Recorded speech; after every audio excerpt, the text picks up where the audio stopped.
you were mentioning earlier, and grounding is one of my favorite topics, and you were saying some beautiful things about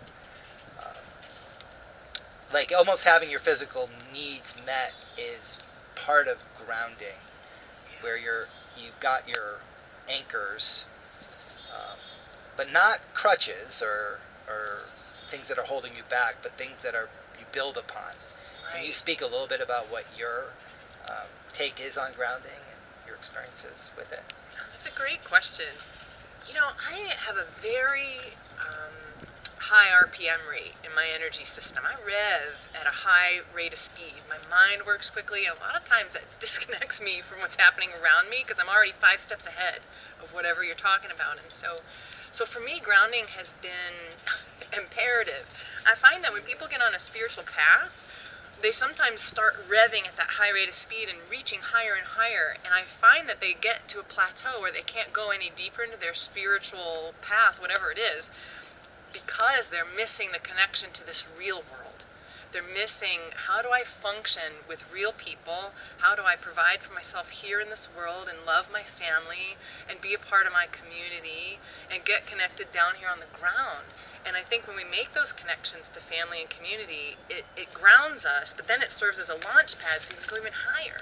Right. So I find that a lot of people get caught only looking in the spiritual realm. They forget about these gorgeous bodies, this gorgeous planet, their gorgeous communities. And you really need both. A shaman builds health in both worlds, the physical and the spiritual. You can't have one without the other. That's the gift of being human. So grounding is important. I love how you talk about it because it's rich and it's real. And it really aids you on a spiritual path. In fact, I don't think you can have a really robust spiritual path without it. Kaboom. Bam, you got me started. I know. Look out. I'm going to keep going. Wow. No, that's great. And I do find that sometimes when you open up to spirituality, you're trying to rise above the trivial things of this world, or the physical human aspects of the world. And really I think grounding's like, and what you said about a shaman, where you help people manage both worlds, be in both worlds, that they're both necessary. Yeah. Right on. I think the woodpecker agrees too. It's a great place up here. Yeah. So, what was your calling? Your calling to? I know you touched on it a little bit, but you also mentioned at one point in past conversations, like having signs and different objects show up in your life and your experience that were pointers for your path. Yeah, they were. And, ever since I was, I'm passionate about this calling because I refused to hear my calling, I feel like, so many different times when it would have been obvious to others, and I was too afraid, so I walked away. But ever since I was small, I've had dreams and visions of the things that were going on around me that other people couldn't experience. And as I tried to share them with people, when you dream about something and then it happens a couple months later and people didn't have those same experiences, I shut down a part of myself. And there were many moments. I remember one time I had this amazing dream. I'll spare you the grief of all of the details, but I had this dream when I was in college about this woman, a beautiful African woman.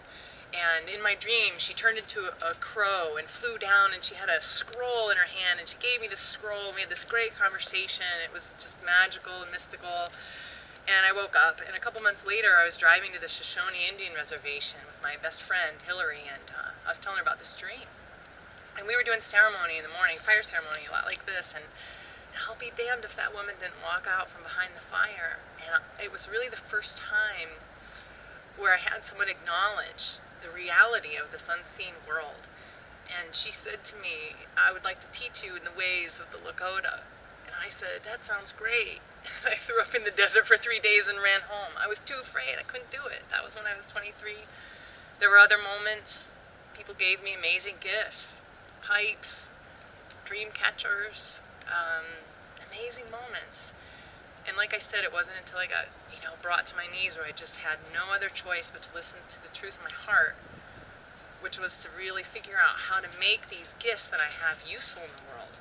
They have a saying down in Peru that unless it grows corn, unless it becomes useful, it's a waste of time.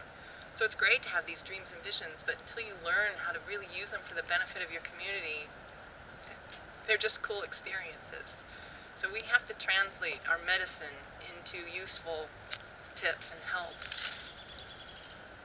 Yeah. Get practical. Get practical. Yeah, because a lot of spirituality and New Age stuff seems kind of woo-woo and not very it can practical. be, I'm all for it. It's fun. But at the end of the day, you want to make your community a better place to live. You want to make this planet a better place to live. And we have to find out how to do that together. Yeah. So my calling is about that. It's about inspiring people to see this earth and really connect to it, because I believe that when we connect to her and we connect to each other, then we really do get a chance to build something that's helpful, really something that's beautiful. Did that answer your question? Perfectly.